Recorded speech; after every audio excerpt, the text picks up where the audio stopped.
New York City. You know, it's so much more than just a place on a map, isn't it? It's really an idea. It's this global symbol of ambition, of drive, and maybe most of all, of resilience. For centuries, it's been this magnet for dreamers and a real crucible for change. So let's get into the story of how this incredible city was forged and reforged time and time again. To really get your head around New York today, you have to start with its just mind-boggling economic scale. We're talking about a gross city product of over $1.18 trillion. That's bigger than the entire economy of a lot of countries. This incredible output is the engine that powers the city, but it's an engine that has been seriously tested. By fire, by flood, by economic collapse, and by unimaginable tragedy. And that really gets to the heart of it, doesn't it? This glittering metropolis wasn't just built once, it's been constantly rebuilt. Its history isn't some straight line of progress, it's more like a cycle of crisis and reinvention. So the big question is, how did it always manage to come back, and often even stronger than before? Well, to find the answer, we have to look back. The DNA of New York City is basically coded with a history of overcoming these huge challenges, of turning moments of absolute despair into catalysts for transformation. You know, the crazy thing is how fast it all happened. From this tiny Dutch trading post back in 1624, it just exploded. By 1790, it had already become the largest city in the young United States. And then came the iconic symbols of its ambition. The Statue of Liberty becoming this beacon for millions, and the subway, this revolutionary system that basically stitched all the sprawling boroughs together. But yeah, this kind of explosive growth was anything but smooth. It really feels like with every major step forward, the city came face to face with a new, even more profound test of its character and its will to survive. And the trials were just immense. Every single one of these moments, from industrial disasters to financial collapse, from terrorism to pandemics, at the time, some people saw each one as the end of New York. But look at the pattern here. Each crisis, as devastating as it was, forced this deep rethink and ultimately sparked a rebirth, whether that was new safety laws, new cultural movements, or whole new plans for resiliency. And that really brings us back to this one key word, doesn't it? Resilience. It's not about avoiding hardship. No city can do that. It's about having this incredible capacity to absorb a blow, to learn from it, and to build back differently. Okay, so fast forward to today. How is that history of resilience playing out right now? After the most recent global crisis, so many people were predicting the end of New York as we knew it. But the city's economic engine didn't just restart, it absolutely roared back to life, and in some really surprising ways. Just get a load of this number. By late 2023, the city had 4.75 million jobs. Now, that's not just a recovery. That is a new all-time record high. This wasn't just bouncing back. It was hitting a brand new peak, completely defying all those predictions of its decline. But what's really fascinating is where this job growth actually came from.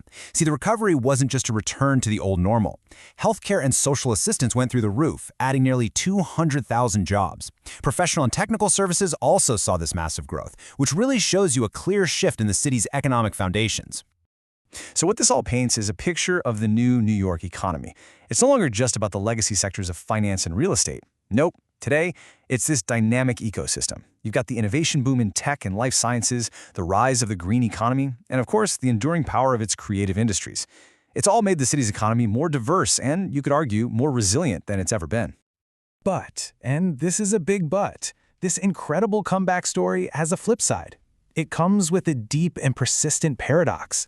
Because for all its wealth and opportunity, modern New York is also a place of huge challenges. It's a story that's often described as a tale of two cities, existing right next to each other. This question, which was once actually posed in a newspaper ad, gets right to the heart of that tension. It's a debate that touches every single borough and every single neighborhood. So when we talk about this process of neighborhood change or gentrification, it's just not simple. On the one hand, yeah, it can bring undeniable benefits. You get reinvestment in areas that were neglected, new shops and services, safer streets. But on the other hand, it often comes at a really steep cost. The displacement of long-time lower-income residents, a loss of that unique local culture, and just a relentless rise in the cost of everything. And when you dig into the data on New York's famous inequality, you find something a little surprising. See, down at the 40th percentile, household income is pretty much in line with other big cities like Chicago and Dallas. The real difference is at the top.